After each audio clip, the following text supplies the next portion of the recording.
നമസ്കാരം. മലയാള സിനിമയിൽ നിന്നും നഷ്ടത്തിന്റെ കണക്ക് മാത്രമേ നിർമ്മാതാക്കൾക്ക് പറയാനുള്ളൂ. ഫെബ്രുവരിയിൽ ഇറങ്ങിയ 17 സിനിമകളിൽ 11 നഷ്ടമെന്നാണ് അസോസിയേഷൻ കണക്ക് നിരത്തിയത്. 17 സിനിമകളുടെ ആകെ മുടക്ക് 75 കോടിയാണ്.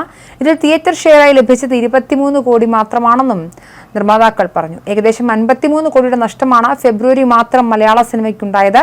17 ചിത്രങ്ങളിൽ ഓഫീസർ ഓൺ ഡ്യൂട്ടി എന്ന ഒരൊറ്റ ചിത്രത്തിന്റെ കളക്ഷൻ അഥവാ ഷെയർ മാത്രമേ ബജറ്റിനോട് അടുത്തുള്ളൂവെന്നും മറ്റ് സിനിമകൾക്ക് കനത്ത നഷ്ടം സംഭവിച്ചുവെന്നും റിപ്പോർട്ട് വിശകലനം ചെയ്യുന്നു.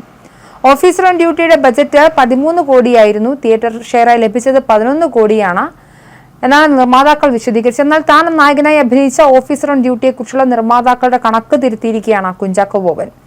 ചിത്രത്തിന്റെ നിർമ്മാണ ചെലവ് 13 കോടിയല്ല എന്നും അതിനേക്കാൾ വളരെ കൂടുതലാണെന്നും കുഞ്ചാക്കോ ബോബൻ പറഞ്ഞു. നിർമ്മാതാക്കൾക്ക് തിരിച്ചു കിട്ടിയത് 11 കോടിയല്ലെന്നും അതിന്റെ ഇരട്ടിയോ അതിൽ കൂടുതലോ ആയിരിക്കുമെന്നും അദ്ദേഹം വിശദീകരിച്ചു. 11 കോടി രൂപ എന്ന് സംഘടനയുടെ പ്രതിനിധികൾ പറഞ്ഞത് കേരളത്തിലെ തിയേറ്ററുകളിൽ നിന്നും മാത്രം നിർമ്മാതാവിന് ലഭിച്ച വിഹിതമായിരിക്കും.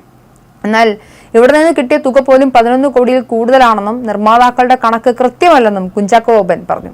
കണക്ക് പറയുകയാണെങ്കിൽ കൃത്യമായി പറയണമെന്നും അദ്ദേഹം ആവശ്യപ്പെട്ടു. ഓഫീസർ ഓൺ ഡ്യൂട്ടി കേരളത്തിലെ തിയേറ്ററുകളിൽ നിന്നും 30 കോടിയോളം രൂപ നേടിയെന്നും പുറത്തെ കളക്ഷൻ കൂടി കണക്കിലെടുത്താൽ 50 കോടി ക്ലബിൽ എത്തിയിട്ടുണ്ടാകുമെന്നും കുഞ്ചാക്കോ ബോബൻ അവകാശപ്പെട്ടു.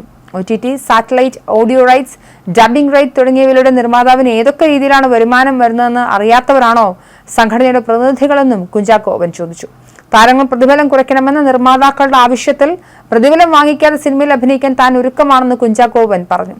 തിയേറ്ററുകളിൽ നിന്ന് ലഭിക്കുന്ന വരുമാനം നിർമ്മാതാക്കൾ തന്നെ എടുത്തോട്ടെ, എന്നാൽ OTT, സാറ്റലൈറ്റ് തുടങ്ങിയതിൽ നിന്നുള്ള വരുമാനം നിർമ്മാതാക്കൾ തനിക്ക് നൽകാൻ തയ്യാറാകുമോ എന്നും OTT, സാറ്റലൈറ്റ് ബിസിനസ്സുകൾ നടക്കാത്തതിന് കാരണക്കാർ നിർമ്മാതാക്കൾ തന്നെയാണെന്നും നടൻ കുറ്റപ്പെടുത്തി. വലിയ ബജറ്റ് പ്രഖ്യാപിച്ച് കുറഞ്ഞ ബജറ്റിൽ ചിത്രമെടുത്ത് ഡിജിറ്റൽ പാർട്ണർമാരെ പറ്റിച്ചതാരെന്ന് അദ്ദേഹം ചോദിച്ചു.